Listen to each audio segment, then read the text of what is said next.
Hey everyone, and welcome to this explainer.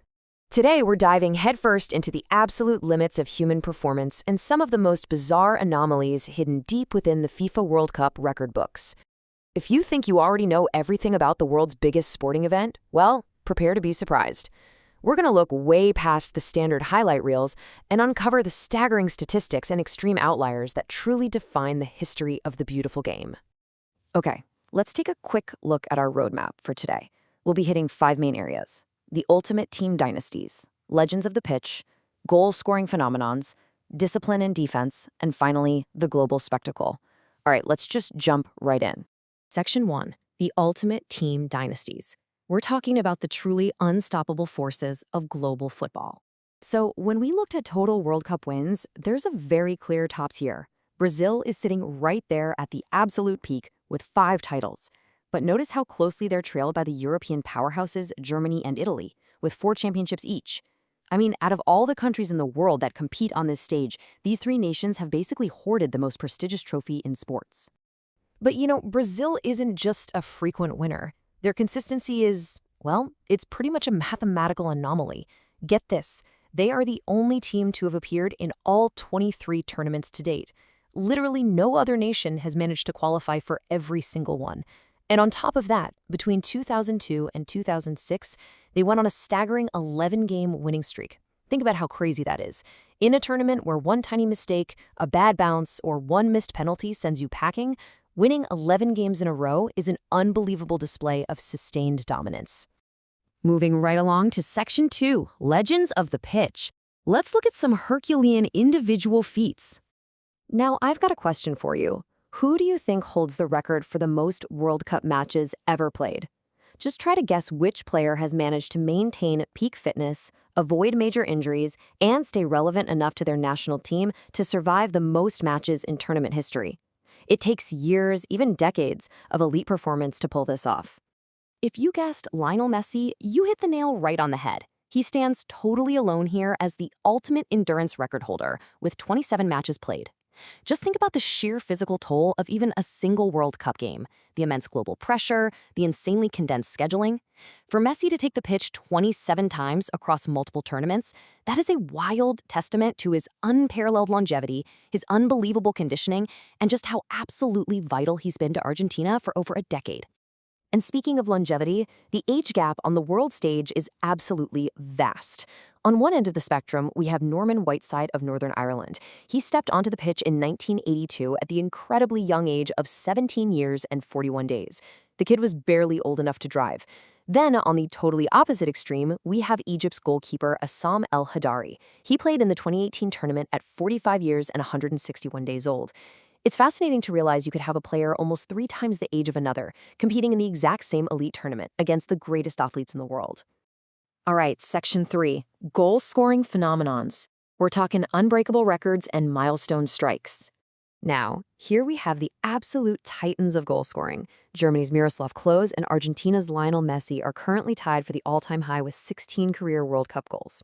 Hitting that number requires scoring consistently across several different World Cup editions. But hold on, look at Just Fontaine right there.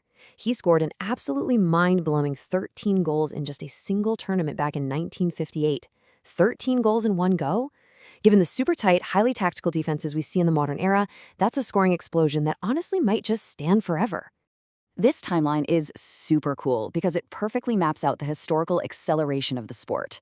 So it all starts with Lucien Lawrence's very first strike for France way back in 1930. From there, it took 48 long years to reach the 1,000th goal, courtesy of Rob Rensenbrink in 1978. But then, notice how things really speed up. The 2000th goal hits in 2006 by Marcus Allbach, and just 12 years after that, Fakhreddine Ben Youssef nets number 2,500 in 2018. It vividly shows how expanding the tournament and speeding up the pace of the game has massively accelerated how often we see the back of the net bulge. Okay, I want to challenge you again. What do you think is the fastest goal ever scored in World Cup history? Imagine the ref blows the whistle, the ball gets kicked off. What's the absolute minimum time it takes to navigate the opposing defense and score? Got a number in your head? 11 seconds. Yep, you heard that right, 11 seconds. That's all it took for Turkey's Hakan Şükür to score against South Korea back in 2002. If you had literally just looked away to take a sip of water right at kickoff, you would have completely missed a piece of unbreakable history being made. Moving into Section 4, Discipline and Defense. This is all about absolute chaos, cards, and clean sheets. So first off, we definitely have to give some honor to the defensive masters. These are the goalkeepers who basically built impenetrable walls. Notice that England's Peter Shilton and Francis Fabian Barthez are deadlocked at the top of the record books with 10 pristine clean sheets each. In a tournament featuring the greatest, most lethal attackers on the planet, keeping a 0 on the scoreboard 10 separate times, that is a monumental achievement in focus, reflexes, and organization. But, when defenses fail or tempers flare, the cards come out. 28. That is a staggering number. It represents the record for red cards handed out in the 2006 tournament alone. Across 64 games, referees had to send 28 players off the pitch. It was just this absolute frenzy of aggression and incredibly strict officiating that we literally haven't seen matched before or since. And honestly, the sheer absurdity of some of these infractions is just mind-boggling. You usually think of a red card happening right in the heat of the moment, right? While Leandro Coufret in 2006 and Denzel Dumfries in 2022 both managed to get red carded after their penalty shootouts had completely finished. The games were literally over, but the chaos wasn't. And then, oh man, there's the infamous case of Josip Šumanić in 2006. Because of a monumental administrative error by the referee, Šumanić was actually given 3 yellow cards in a single match before finally being sent off. It perfectly captures that glorious, chaotic human element that makes the World Cup so entirely unpredictable. Finally, Section 5, the global spectacle. Let's zoom out and look at the staggering scale of the crowds. The explosive growth of the World Cup over the decades is just incredible. Get this, back in 1930, a match between Romania and Peru was played in front of a tiny, intimate gathering of just 300 fans. Now, contrast that with the absolute sea of humanity at the Maracanã Stadium in 1950. A recorded 173,850 fans packed in shoulder to shoulder to watch Uruguay take on Brazil. We're talking going from a local curiosity to an absolute global obsession in just 20 years. Now, you might assume that the really recent tournaments with their massive modern megastadiums hold all the crowd records, right? Actually, scratch that. The 1994 tournament in the United States remains completely untouched. It still boasts the highest average attendance at nearly 69,000 fans per match and the highest aggregated attendance, with over 3.5 million total fans flowing through the turnstiles. The sheer scale of those American stadiums in '94 created a high watermark for live attendance that simply hasn't been topped since. Which brings us to this absolutely monumental figure, 43,936,730. That right there is the total number of people who have attended a World Cup match across its entire history. I mean, that number exceeds the populations of many entire countries. All of those people brought together into stadiums all over the world to witness the absolute pinnacle of international football. As we wrap up this explainer, I want to leave you with something to think about.